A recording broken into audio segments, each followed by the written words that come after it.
Goeiemôre geliefdes, ek glo en vertrou dat dit goed gaan met u en dat u nog gesond is. Dit is vir my lekker om weer vandag saam met jou op hierdie platform te kan kuier. Gun my die geleentheid om net 'n paar afkondigings met jou te deel.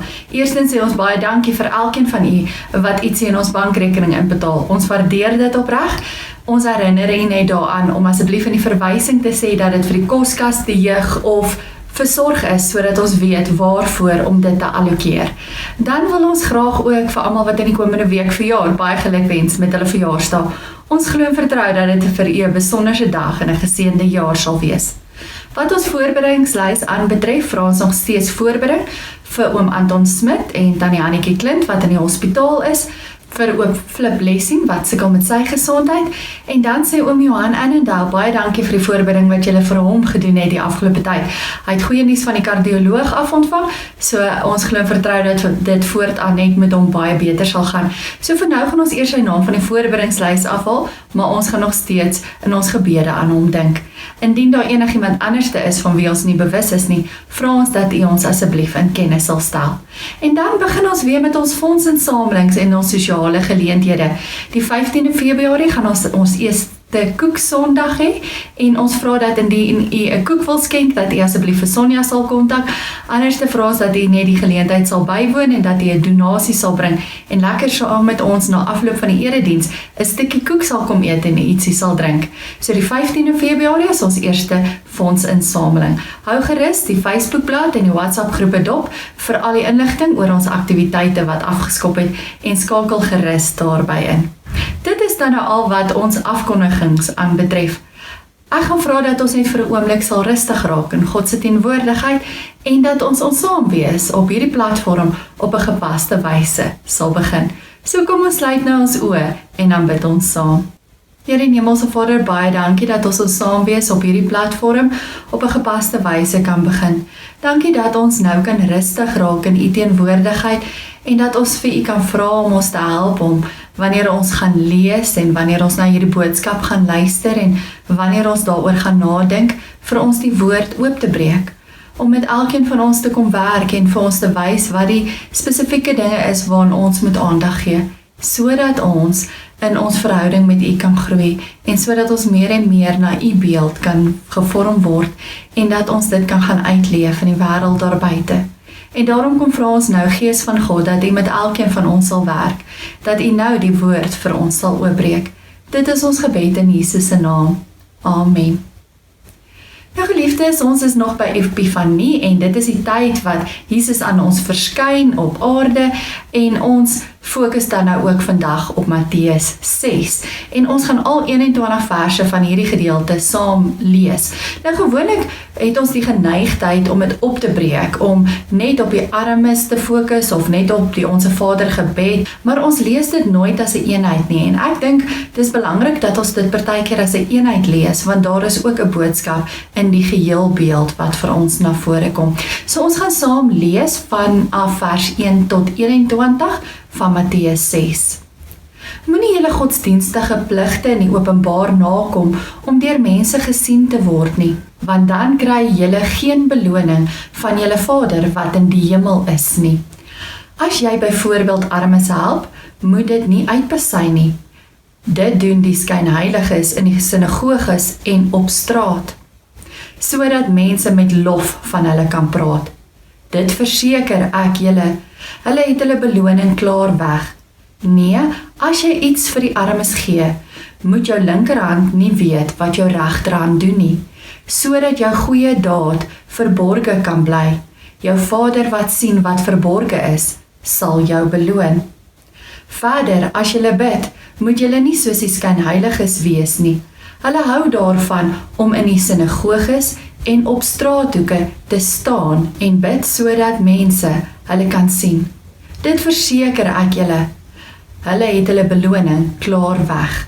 Nee, as jy bid, ga na jou kamer toe, maak die deur toe en bid tot jou Vader wat jy nie kan sien nie. Jou Vader wat sien wat verborge is, sal jou beloon. Wanneer jy bid, moet jy nie soos die heidene 'n stortvloed van woorde gebruik nie. Hulle verbeel hulle gebede sal verhoor word omdat hulle baie woorde gebruik. Moet dan nie soos hulle maak nie, want julle Vader weet wat julle nodig het, nog voordat julle dit van hom vra. So moet julle bid. Ons Vader wat in die hemel is, laat u naam geheilig word, laat u koninkryk kom, laat u wil ook op aarde geskied, net soos in die hemel. Gee ons vandag ons daaglikse brood en vergeef ons ons oortredings, soos ons ook die vergewe wat teen ons oortree. En laat ons nie in die versoeking kom nie, maar verlos ons van die bose. As julle ander mense hulle oortredings vergewe, sal julle hemelse Vader julle ook vergewe. Maar as julle ander mense nie vergewe nie, sal julle Vader julle ook nie julle oortredings vergewe nie. As julle vas, moet julle nie so skynheiliges met lang gesigte rondloop nie. Hulle mismaak hulle gesigte sodat mense kan sien dat hulle vas. Dit verseker ek julle, hulle het hulle beloning klaar weg. Nee, as jy vas, versorg jou hare en was jou gesig, sodat niemand kan sien dat jy vas nie, behalwe jou Vader wat jy nie kan sien nie. Jou Vader wat sien wat verborge is, sal jou beloon. Moenie vir julle skatte op aarde bymekaar maak, waar mot en roes dit verniel en waar diewe inbreek en dit steel nie.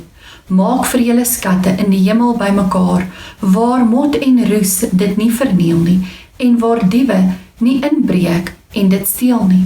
Waar jou skat is, daar sal jou hart ook wees. Geliefdes, ons lees hierdie enkele verse saam. Nou geliefdes, verlede week het ons gesels oor die feit dat ek en jy sout en lig is.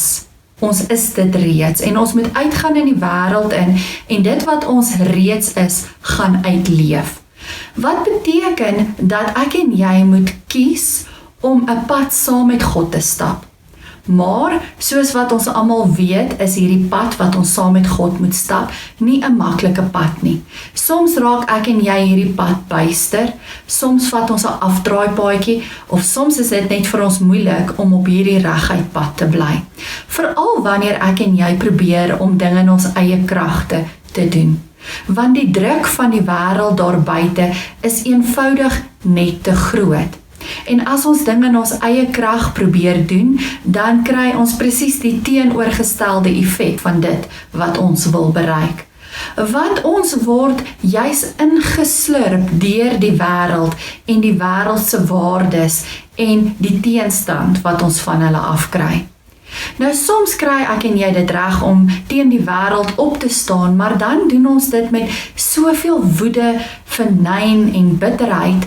En dit maak dat ons sinies en kwaad is, en dan stap ons in elk geval nie die tipe pad wat God wil hê ons moet stap nie.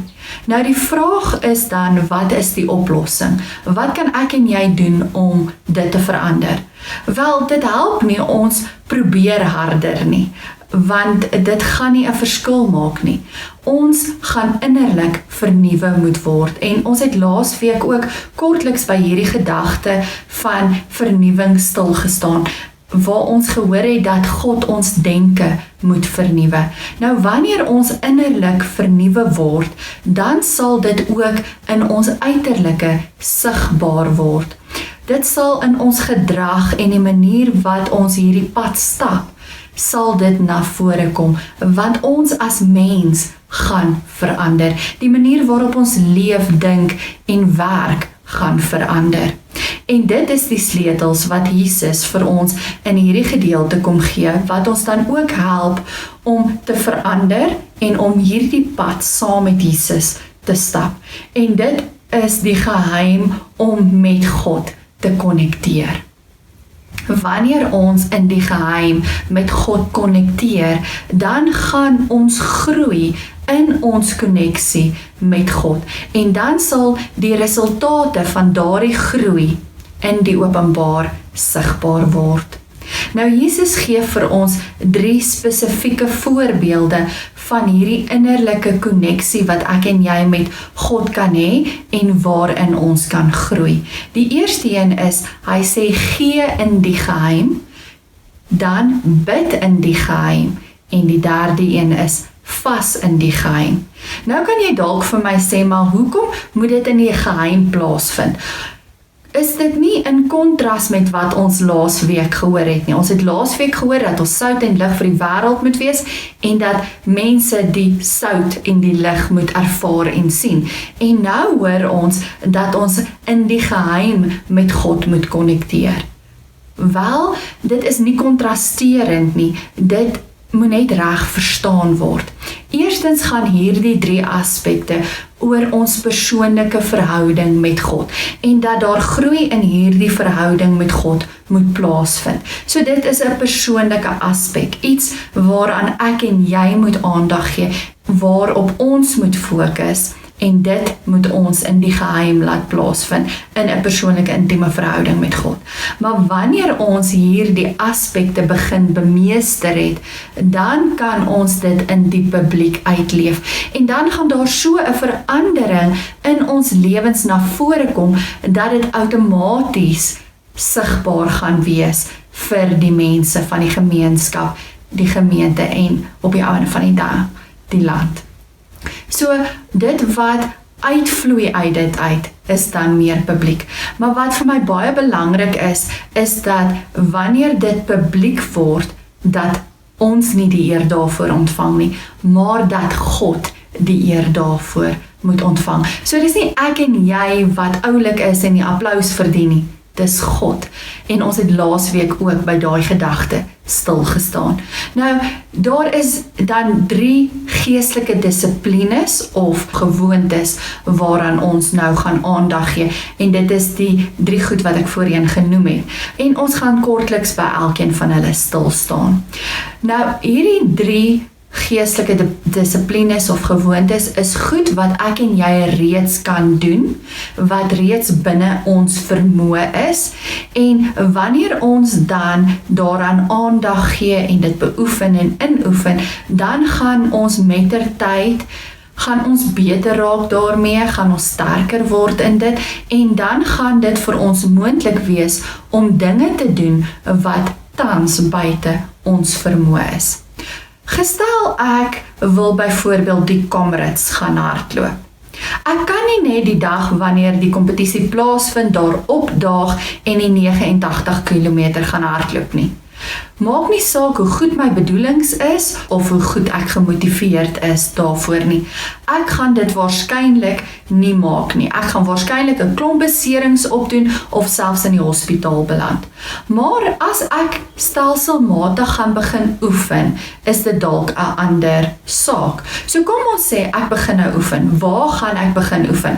Ek gaan beslis nie in die publiek begin oefen nie, want ek is onfiks en ek moet eers begin fiks raak. So ek gaan dalk in my huis op 'n tredmill begin oefen of selfs in my erf begin oefen, en wanneer ek dan fikser is, dan gaan ek dalk in die gemeenskap rondom my, in die omgewing rondom my begin draf, sodat ek al hoe fikser en sterker kan word, en dan wanneer ek voel ek is op 'n punt waar ek aan byvoorbeeld kleiner marathonne kan begin deelneem, dan gaan ek dit begin doen, en dan gaan die afstande al hoe verder en verder begin raak, en die kompetisies groter en groter, hoe sterker en fikser ek word, en dan wanneer ek voel ek is reg, dan kan ek aan die Comrades gaan deelneem. So dit is iets wat oor tyd gaan moet gebeur.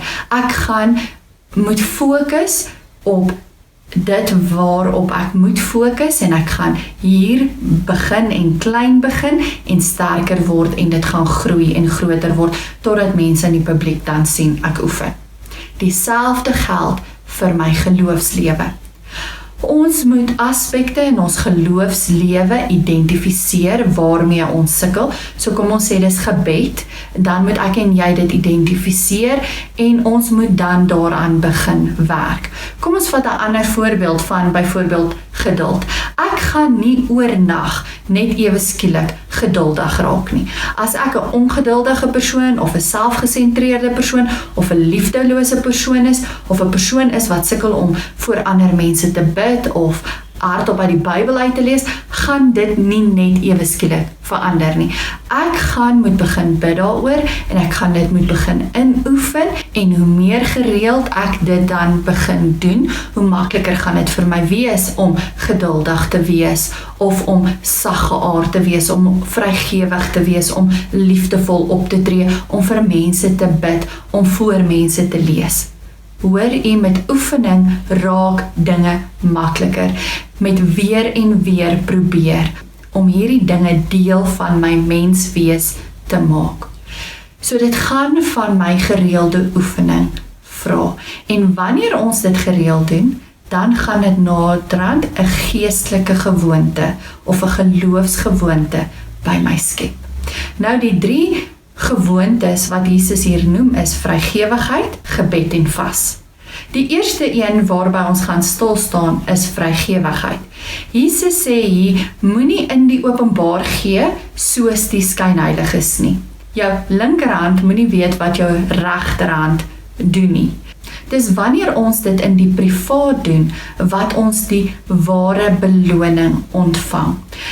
Dis dan wat ons gevorm word, wat ons groei in ons verhouding met God, wat ons effens fikser raak, sodat ons verder kan vorder op die pad wat ons saam met God stap. Nou, hierdie is natuurlik altyd effens moeilik, want ons moet tog ook bekend maak wat ons doen. Byvoorbeeld in die gemeente. As ons nie vir julle gaan sê wat ons doen nie, gaan ons nie mense kry wat betrokke raak nie. En as ons niemand kry wat betrokke raak nie, gaan die mense kan help nie. En as ons nie mense help nie, dan kom ons nie ons doel hier op aarde na nie.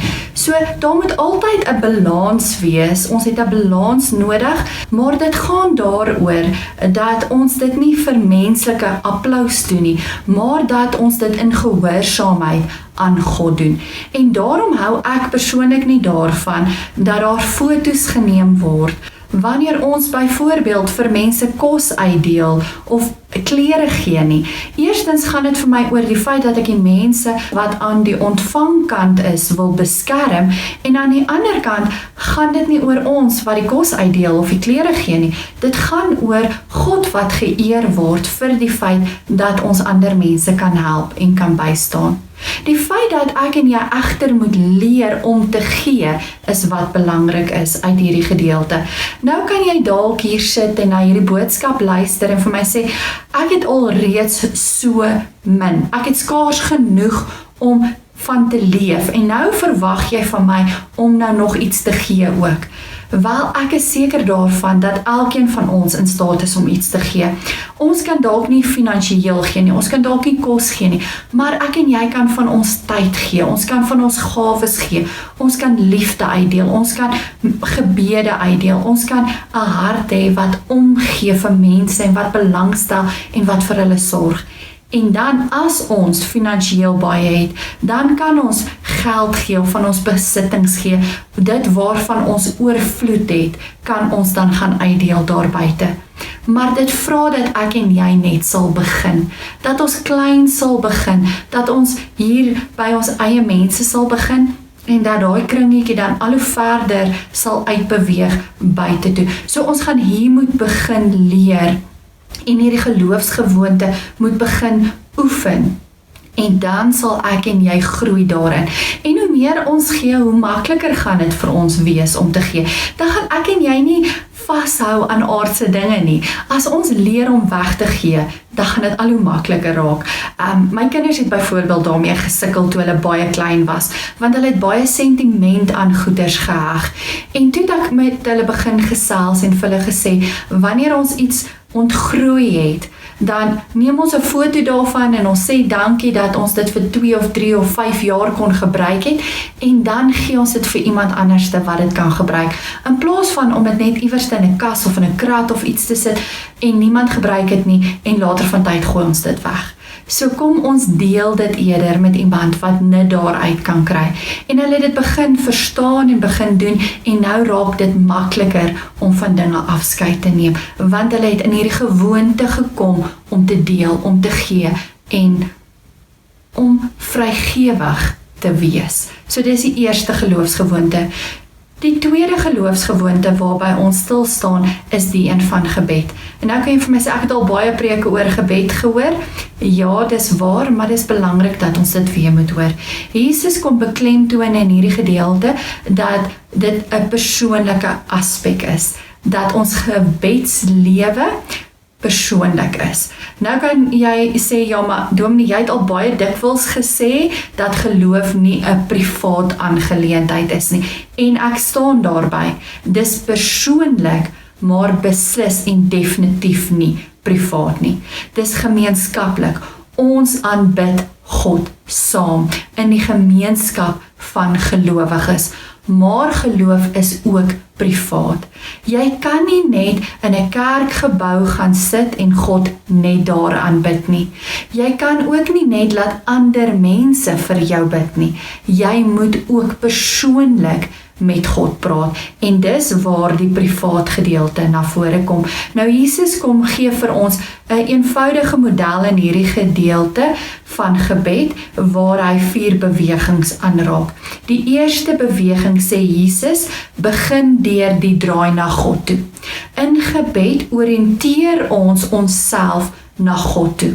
Ons onthou wie God is. Hy is ons liefdevolle Vader, wat ewig by ons is en wat ons omarm en in 'n persoonlike verhouding met elkeen van ons wil staan. Maar hy is terselfdertyd ook God, die glorieryke, heilige, misterieuse God wat nooit vasgevang kan word deur ons woorde en ons konsepte nie. Tweedens belyn ons grootste begeerte met God se grootste begeerte. Ons wil hê die wêreld moet lyk soos wat God wil hê dit moet lyk. Dat dit 'n plek moet wees waar God se geregtigheid en liefde en sy medelee regeer. Derdens bring ons al ons behoeftes en ons bekommernisse na God toe. Fisieke behoeftes soos kos en skuiling, maar ook sosiale en geestelike behoeftes soos vergifnis en versoening. Kan u sien waar in die orde van gebed val hierdie een in? Derdens, nie eerstens nie, ons begin gewoonlik met hierdie een en hy moet laer af in die orde van ons gebed inpas.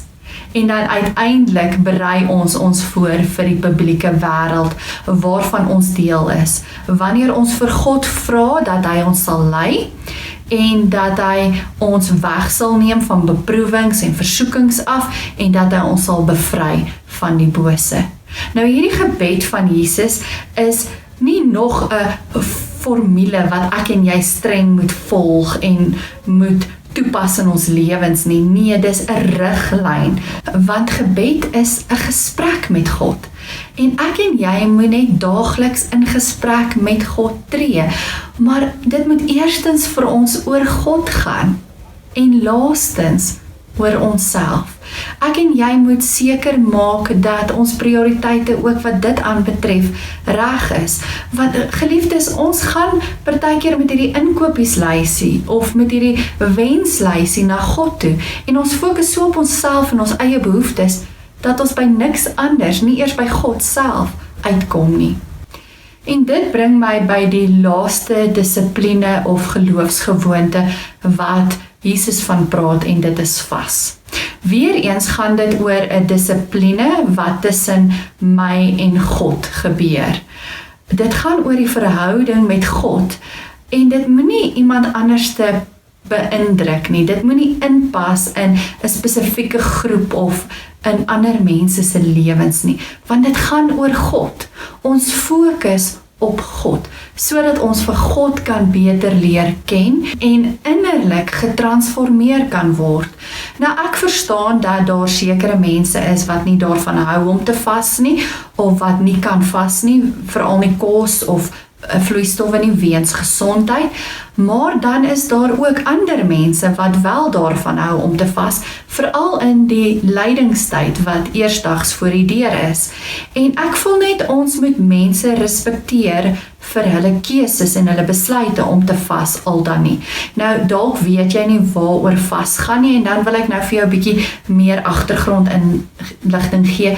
Wanneer 'n mens kies om te vas, dan vas jy gewoonlik vir 'n week of soos in lydingstyd vir 40 dae, en dan gee jy iets prys, soos sjokolade of koffie of sosiale media of sekere kosse.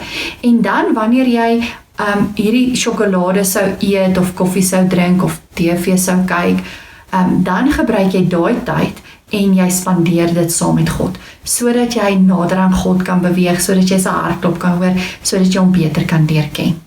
Ander mense kies nou weer om nie iets op te offer nie, maar om iets weg te gee. En party van julle het dit laas jaar ook gedoen, tydens lydingstyd, julle het 'n sak gevat en vir 40 dae lank het julle iets in hierdie sak gesit en na die 40 dae het julle dit geskenk en weggegee. Maar dit gaan oor die feit dat ons iets prys gee of weggee en dat ons in daardie tyd nader aan God sal beweeg en dat ons tyd saam met God sal spandeer en dat ons verhouding met God sal laat groei en sal versterk.